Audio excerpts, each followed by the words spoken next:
मेहनत तो सभी लोग करते हैं, लेकिन सिलेक्शन कुछ ही लोगों का होता है। सिलेक्शन उन लोगों का होता है जो स्मार्ट तरीके से तैयारी करते हैं। तो स्वागत है आप सभी का आपकी अपने YouTube channel Shyam class study में।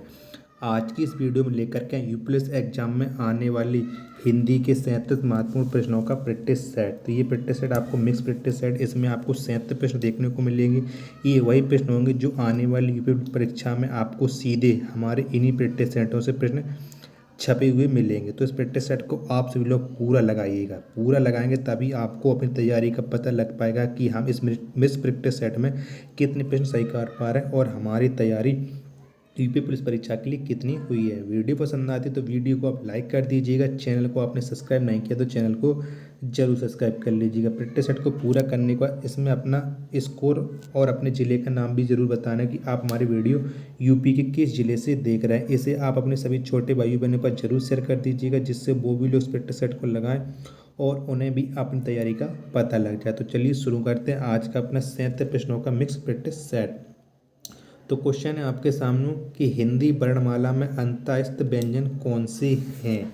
तो कौन से अंतःस्थ व्यंजन होते हैं हिंदी वर्णमाला में, ये आपको बताना है। तो कौन से होते हैं अंतःस्थ व्यंजन, तो ये होते हैं यारा लावा, ये अंतःस्थ व्यंजन होते हैं। ऑप्शन नंबर बी इसका राइट आंसर हो जाएगा।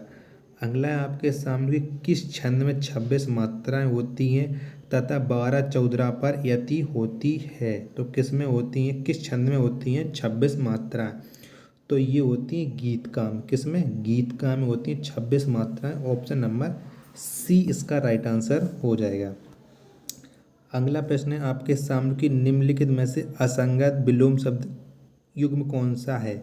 तो कौन सा असंगत युग्म विलोम शब्द, ये आपको छांटना है और आपका इसको राइट आंसर बताना है। तो घात का प्रतिघात होता है, सही है। प्रसरण संकुचन ये भी सही है। खग मृग ये भी सही है। तो शाश्वत सदैव ये गलत है। ऑप्शन नंबर सी इसका राइट आंसर हो जाएगा। अगले आपके सामने की 42 एवं 43 दिए गए वाक्यांशों के लिए एक शब्द आपको बताना है। क्वेश्चन नंबर 42 है, जो अपने स्थान या स्थिति से अलग ना किया जा सके तो उसे हम क्या कहते हैं। जो अपने स्थान या स्थिति से अलग ना किया जा सके तो उसे हम कहते हैं अच्युत। कौन सा, अच्युत। ऑप्शन नंबर ए इसका राइट आंसर हो जाएगा। अगला है आपके सामने की जीने की इच्छा, तो क्या कहते हैं जीने की इच्छा को, ये आपको बताना। तो इसे हम कहते हैं जिजीविषा। क्या, जिजीविषा। ऑप्शन नंबर बी इसका राइट आंसर हो जाएगा। सख्यागमन का सही संधि विच्छेद क्या है।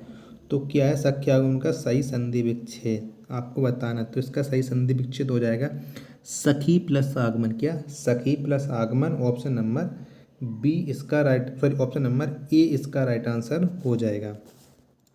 अगला है आपके सामने कि जब किसी सामान्य बात पर विशेष बात से तथा विशेष बात पर सामान्य बात से समर्थन किया जाए वहाँ कौन सा अलंकार होता है।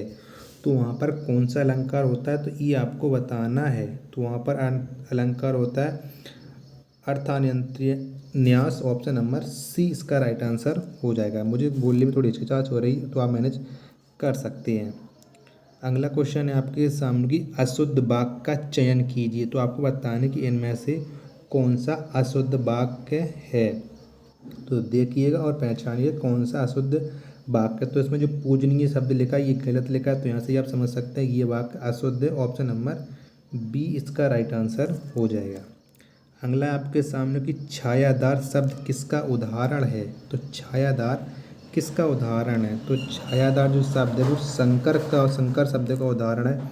ऑप्शन नंबर डी इसका राइट आंसर हो जाएगा। अगला प्रश्न है आपके सामने की निम्नलिखित में से किस विकल्प में सभी शब्द भाववाचक शब्द संज्ञा है।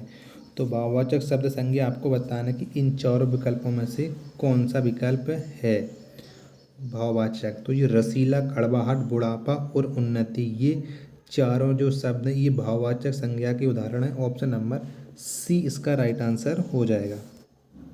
नेक्स्ट है आपके सामने के नीचे लोकोक्तियाँ और उनके अर्थ दिए गए, इनमें से गलत अर्थ वाली लोकोक्तियों का चयन कीजिए। तो गलत कौन सी, ये आपको बताना है। आगे नाथ न पीछे पगा बंदीन, ये भी सही है। आँख के अंधे गांठ के पूरे मूर्ख लेकिन धनवान। ऑप्शन नंबर डी ये भी सही है। एक टकसाल के डले सब एक जैसे हैं, ऑप्शन नंबर सी इसका राइट आंसर हो जाएगा। 3 13 करना तो ये गलत है, ऑप्शन नंबर बी इसका राइट आंसर हो जाएगा।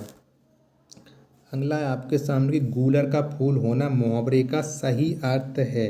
तो गूलर का फूल होना इस मुहावरे का सही अर्थ क्या है? तो इसका सही अर्थ है दुर्लभ वस्तु। क्या? दुर्लभ वस्तु, ऑप्शन नंबर सी इसका राइट आंसर हो जाएगा। अगला है आपके सामने कि मैंने राधा के लिए कपड़े खरीदे, इस वाक्य में कारक का प्रकार बताइए। तो इसमें कारक का कौन सा प्रकार हो जाएगा? मैंने राधा के लिए कपड़े खरीदे, तो ये हो जाएगा संप्रदान कारक। कौन सा? संप्रदान कारक, ऑप्शन नंबर सी इसका राइट आंसर हो जाएगा। अगला है आपके सामने कि किस भाव की परिपक्व अवस्था को रस कहा जाता है। तो किस भाव की परिपक्व अवस्था को रस कहा जाता है, ये आपको बताना है। तो ये कहा जाता है स्थायी भाव की परिपक्व अवस्था को रस, ऑप्शन नंबर डी इसका राइट आंसर हो जाएगा। नेक्स्ट क्वेश्चन है आपके सामने कि तिरंगा में कौन सा समास है। तो कौन सा समास है तिरंगा शब्द में? तो इसमें समास है द्विगु समास। कौन सा? द्विगु समास, ऑप्शन नंबर बी इसका राइट आंसर हो जाएगा। अगला क्वेश्चन है आपके सामने कि अभ्यंतर का सही अर्थ है। तो अभ्यंतर का सही अर्थ क्या हो जाएगा, ये आपको बताना है। तो इसका सही अर्थ हो जाएगा किसी वस्तु का भीतरी भाग। कौन सा? किसी वस्तु का भीतरी भाग, ऑप्शन नंबर डी इसका राइट आंसर हो जाएगा। अगला है आपके सामने किस क्षेत्र की बोली को कास्का कहा गया है। तो किस क्षेत्र की बोली को कास्का कहा गया है? तो ये कहा गया है वाराणसी की बोली को कास्का, ऑप्शन नंबर सी इसका राइट आंसर हो जाएगा। समूहार्थक शब्द को चिन्हित कीजिए। तो आपको बताना है समूहार्थक शब्द कौन सा है इन चारों ऑप्शन में। तो कौन सा हो जाएगा समूहार्थक शब्द? तो ये हो जाएगा इस्तबाक। कौन सा? इस्तबाक, ऑप्शन नंबर ए इसका राइट आंसर हो जाएगा। नेक्स्ट है आपके सामने की जूही की कली कविता के कवि कौन है। तो किस कवि ने लिखी है जूही की कली? तो ये लिखी है सूर्यकांत त्रिपाठी निराला ने, ऑप्शन नंबर ए इसका राइट आंसर हो जाएगा। अगला आपके सामने की निम्नलिखित में से मिश्र वाक्य का चयन कीजिए। तो आपको मिश्रित वाक्य छांटना है, यानी मिश्र वाक्य छांटना है। तो देखिएगा और बताइए कि कौन सा वाक्य है जो मिश्र वाक्य का उदाहरण है। तो इसमें जो विद्यार्थी परिश्रमी हैं कौमा वह अवश्य सफल होगा, ये मिश्रित वाक्य है, ऑप्शन नंबर सी इसका राइट आंसर हो जाएगा। अगला है आपके सामने की शब्द युग्म के सही अर्थ भेद का चयन कीजिए। अम्बुज और अम्बुद, इसका आपको राइट आंसर बताना है। तो अम्बुज का अर्थ होता है कमल और अम्बुद का अर्थ होता है बादल, यानी कमल और बादल जिसमें होंगे वो इसका राइट आंसर हो जाएगा। तो ऑप्शन नंबर ए इसका राइट आंसर है। नेक्स्ट क्वेश्चन है आपके सामने कि दो समानार्थी शब्दों की पुनरुक्ति के बीच में किस विराम चिन्ह का प्रयोग होता है। तो किस विराम चिन्ह का प्रयोग होता है दो समानार्थी शब्दों की पुनरुक्ति के बीच में? तो ये होता है योजक विराम चिन्ह का। किसका? योजक विराम चिन्ह का, ऑप्शन नंबर सी इसका राइट आंसर हो जाएगा। अगला प्रश्न है आपके सामने कि पत्थर का पर्यायवाची नहीं है। तो कौन सा है जो पत्थर का पर्यायवाची नहीं है, ये आपको बताना है। तो इसमें जो उरग शब्द है ये पत्थर का पर्यायवाची नहीं है, ऑप्शन नंबर डी इसका राइट आंसर हो जाएगा। क्वेश्चन नंबर जो 62 है, इस तरह का आपको यूपी पुलिस की परीक्षा में 100 नहीं 110% एक प्रश्न तो मिलता है, जिसको आपको सही वाक्य का निर्माण करना होता है, जिसमें पहला और छठवां जो शब्द है वो पहला शब्द होता है आगे और छठवां शब्द होता है पीछे। उसके जो ए अलावा शब्दों को मिलाकर के एक शब्द आपको बनाना पड़ता है। तो चलिए बनाते हैं। इसमें पहला आपको सबसे पहले पहला रखना, उसके बाद आपको कौन सा रखना ये आपको बताना है। देखिएगा आप सबको क्या हो जाएगा, आप सबको, उसके बाद आपको मिलाना है तो क्या हो जाएगा, आप सबको दे सकते, आप सबको धोखा दे सकते हैं पर खुद को नहीं, यानी रा उसके बाद आ जाएगा बा। तो रा और बा किसमें, ऑप्शन नंबर डी। तो इसके आप मिला सकते हैं कि आप सबको धोखा दे सकते हैं पर खुद को नहीं दे सकते हैं, आप खुद को धोखा दे सकते हैं पर वक्त को नहीं दे सकते हैं, ये मिला लीजिएगा। ऑप्शन नंबर डी इसका राइट आंसर हो जाएगा। क्वेश्चन नंबर 63 आपके सामने की परिमाणवाचक क्रिया विशेषण अव्यय क्या है? तो कौन सा है परिणामवाचक क्रिया विशेषण अव्यय?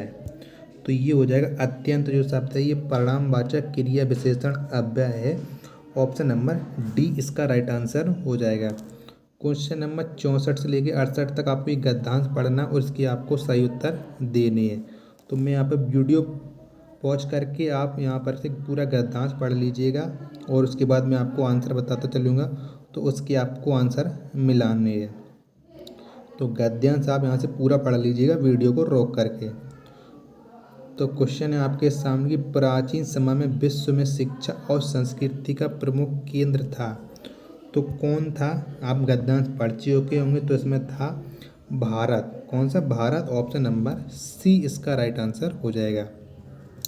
अगला है आपके सामने की प्राचीन शिक्षण संस्थाएं ध्यान देती थीं, तो प्राचीन शिक्षण संस्थाएं किस पर ध्यान देती थीं? तो ये देती थीं विद्यार्थी के चहुमुखी विकास पर। किस पर? विद्यार्थी के चहुमुखी विकास पर। ऑप्शन नंबर सी इसका राइट आंसर हो जाएगा। अगला प्रश्न है आपके सामने की नवीन शिक्षा प्रणाली में विद्यार्थियों को प्रेरित किया जाता है, तो क्या किया जाता है नवीन शिक्षा प्रणाली में विद्यार्थियों को? तो ये किया जाता है राष्ट्र हित में कार्य करने के लिए। इसमें राष्ट्र हित में कार्य करने के लिए। ऑप्शन नंबर बी इसका राइट आंसर हो जाएगा। अगला है आपके सामने की नवीन शिक्षा प्रणाली में व्यवहारिक शिक्षा पर बल दिया जा रहा है, ताकि क्योंकि आप 63 से लेकर के 64 तक गद्यांश पढ़ चुके हैं, उसके आपको आंसर मिलाना है। तो ये हो जाता है कि नवीन शिक्षा प्रणाली में व्यवहारिक शिक्षा पर बल दिया जा रहा है ताकि विद्यार्थियों का नैतिक, शारीरिक व मानसिक विकास हो सके। ऑप्शन नंबर सी इसका राइट आंसर हो जाएगा। अगला है आपके सामने की पुस्तकीय शब्द में प्रत्यय बताइए, तो पुस्तकीय शब्द में प्रत्यय क्या हो जाएगा? ये आपको छांटना है, तो इसमें हो जाएगा ईए। कौन सा? ईए। ऑप्शन नंबर सी इसका राइट आंसर हो चुका। अगला आपके सामने की वाक्य में त्रुटिपूर्ण वाक्य का चयन कीजिए, यदि कोई त्रुटि ना हो तो डी वाक्य को चिन्हित कीजिए। तो इसमें मिलाइएगा अनेक अध्यापकों, अनेक के संगी अध्यापकों नहीं आएगा, तो अनेक के अनेक अध्यापक आना चाहिए। तो पहले ही वाक्य में त्रुटि हो जाएगी। ऑप्शन नंबर ए इसका राइट आंसर हो जाएगा। नेक्स्ट है आपके सामने कि निम्नलिखित में से कौन सी पुस्तक प्रेमचंद द्वारा लिखित नहीं है? यानी 3 जो पुस्तकें हैं वो प्रेमचंद के द्वारा लिखित हैं, जबकि एक पुस्तक है वो प्रेमचंद के द्वारा लिखित नहीं है। तो इसका आपको राइट आंसर बताना है कि इसका राइट आंसर क्या हो जाएगा। तो जो ध्रुव स्वामिनी है ये प्रेमचंद द्वारा लिखित नहीं है। ऑप्शन नंबर डी इसका राइट आंसर हो जाएगा। अगला आपके सामने की निम्नलिखित में से कौन अष्टछाप का कवि है? तो कौन है अष्टछाप का कवि? तो इसमें जो सूरदास हैं ये अष्टछाप के कवि हैं। कौन है? अष्टछाप के कवि सूरदास हैं। ऑप्शन नंबर बी इसका राइट आंसर हो जाएगा। नेक्स्ट है आपके सामने की वह बहुत मधुर गाता है, इसमें प्रिविशेषण शब्द का चयन कीजिए। तो इसमें कौन सा प्रिविशेषण शब्द हो जाएगा कि वह बहुत मधुर गाता है? तो इसमें प्रिविशेषण शब्द हो जाएगा बहुत। कौन सा? बहुत। ऑप्शन नंबर बी इसका राइट आंसर हो जाएगा, क्योंकि बहुत विशेषण की भी विशेषता बता रहा है। नेक्स्ट है आपके सामने की निम्नलिखित में से किसको साहित्य अकादमी पुरस्कार मिला है? तो इन चारों ऑप्शन में से किसे साहित्य अकादमी पुरस्कार मिला है? तो साहित्य अकादमी पुरस्कार मिला है नामवर सिंह को। किसे? नामवर सिंह को। ऑप्शन नंबर ए इसका राइट आंसर हो जाएगा। नेक्स्ट है आपके सामने ज्ञानपीठ पुरस्कार किस भाषा से संबंधित हैं? तो ज्ञानपीठ पुरस्कार किस भाषा से संबंधित है? तो ये है संविधान की 8वीं अनुसूची की सभी भाषाओं से। किसमें? संविधान की 8वीं अनुसूची की सभी भाषाओं से। ऑप्शन नंबर डी इसका राइट आंसर हो जाएगा। लास्ट प्रश्न है आज के इस प्रैक्टिस सेट का कि जिस छंद में 4 चरण और प्रत्येक चरण में 16 मात्राएं होती हैं वह कहलाता है? तो वह क्या कहलाता है? तो वह कहलाता है चौपाई। ऑप्शन नंबर डी इसका राइट आंसर हो जाएगा। तो अब आप बताइए कि आपने हमारे इस प्रैक्टिस सेट में कितने प्रश्न सही किए। अगर आप इस प्रैक्टिस सेट में 30+ भी स्कोर कर लिए होंगे तो आपने एक अच्छा स्कोर किया और आप यूपीएससी परीक्षा में इससे भी ज़्यादा स्कोर करके आएंगे, ये मुझे आपसे उम्मीद है। वीडियो पसंद आई हो तो वीडियो को आप लाइक कर दीजिएगा। चैनल को आपने सब्सक्राइब नहीं किया तो चैनल को जरूर सब्सक्राइब कर लीजिएगा। मिलते हैं अपन नेक्स्ट प्रैक्टिस सेट में, तब तक के लिए धन्यवाद। जय हिंद प्यारे साथियों।